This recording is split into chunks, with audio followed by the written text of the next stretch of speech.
নমস্কার বন্ধুরা, ময়ের হেসেলে আপনাদের সবাইকে স্বাগত। আজকের রেসিপি মুচমুচে মসুর ডালের বড়া। তো প্রথমে মসুর ডালকে 2-3 বার জলটা দিয়ে ভালো করে ধুয়ে নেব। খুব পাউডার থাকে, তো ভালোভাবে ধুয়ে নিয়ে তারপর মসুর ডালটা জল দিয়ে ভিজতে দেব।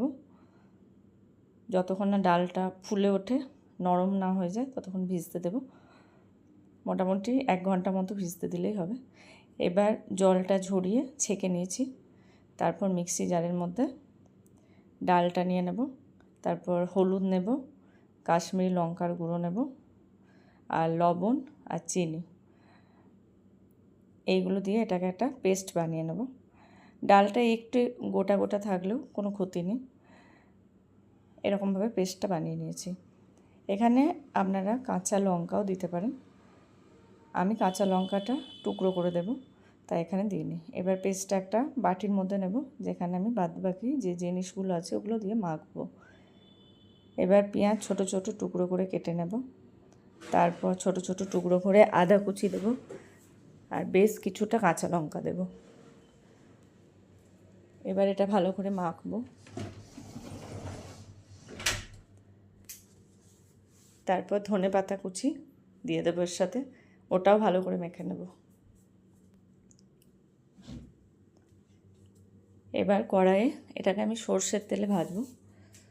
অবশ্যই সর্ষের তেলে এরকম পকোড়া টাইপের বা বড়া জিনিস খেতে ভালো লাগে খুব।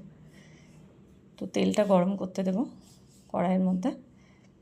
তেলটা গরম হয়ে গেলে একটু খুন্তি দিয়ে তেলটাকে ছড়িয়ে নেব। তারপর বড়াগুলো দিয়ে দেব তেলের মধ্যে। খুব হাই ফ্লেমে ভাজবো না, মিডিয়াম ফ্লেমে ভাজবো।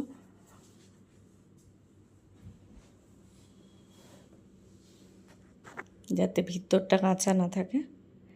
এই বড়া খেতে খুবই টেস্টি হয়। এখন তো বৃষ্টি মানে বর্ষাকাল চলছে, তো বর্ষাকালে এরকম ধরনের বড়া ভাজাভুজো খেতে বেশ ভালো লাগে। অবশ্যই বানাবেন। খুব সহজ একটা রেসিপি, কিন্তু হেলদি রেসিপি। তেলটা আরও একটু কম দেওয়া যায়।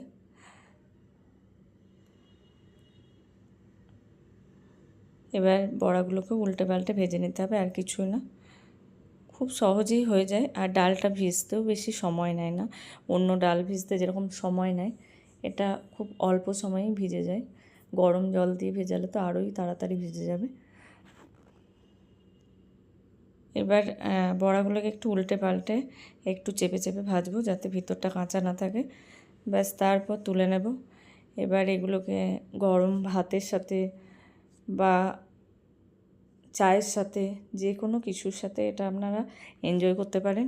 অবশ্যই বানাবেন। ভিডিওটি ভালো লাগলে লাইক করবেন, শেয়ার করবেন। রেসিপিটি অবশ্যই ট্রাই করবেন এবং কমেন্ট করে জানাবেন কেমন লাগলো। আর বর্ষাকালে আপনারা কি কি এরকম ধরনের স্ন্যাক্স খান, সেটাও জানাবেন।